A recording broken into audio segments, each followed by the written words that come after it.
Hello, everyone. A couple of you that I've shown this to, they were kind of concerned about what we could do currently with the current society that we have in order to kind of move towards some of these ideas that were discussed in the mathematical video. And so this would essentially be a very rough sketch of suburbia as it is today. And these brown buildings would be what would be added to suburbia to increase population density. And these can, be made out of cobs so that they're more energy efficient. They could have geothermal cooling, and it's just a much more efficient use of space. And yeah, so this would greatly increase the population density of boring old suburbia.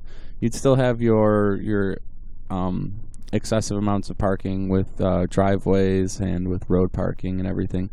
But all the wasted space in, especially the front yards, are completely wasted in suburbia. They're completely aesthetic.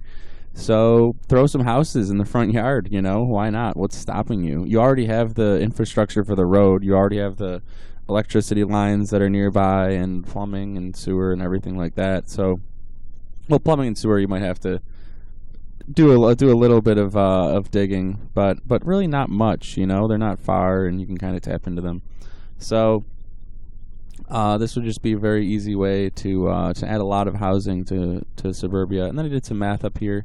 Just some real quick math. The original population in this tiny little sketch is 24, but then you add 16 new structures, add about 6 people each, and you get 122 people, or a density increase of 400% above what we currently have. So 400% more people would be great, because as you have the same exact changes that we went over earlier with reduced gasoline usage, reduced commutes, higher productivity for the service industry, and other various businesses also get more clientele. And then what another huge issue with society is the high rent prices and high housing prices. And by building 400% more housing, all of those would drastically decrease, which means businesses and workers and institutions would be struggling less because they have a lower requirement for dollars and rent and mortgages. Really, the only people that lose out in that scenario would be like banks and landlords. Maybe local governments because of how property taxes are currently calculated. But yeah, I mean, I think it's a win-win situation. This is real easy here. See, we have our current complete waste of land, underutilization of land, and undo doesn't seem to be working. Oh, there. My computer is apparently screwing up here. Jeez. So yeah,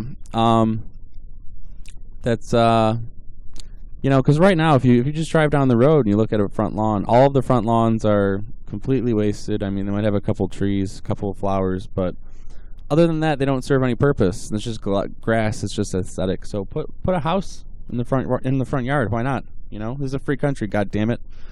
And then if you wanted some extra rent, you could throw 2 houses in the backyard like this guy. This guy has 3 houses on his property. He has an additional 18 people living on his property.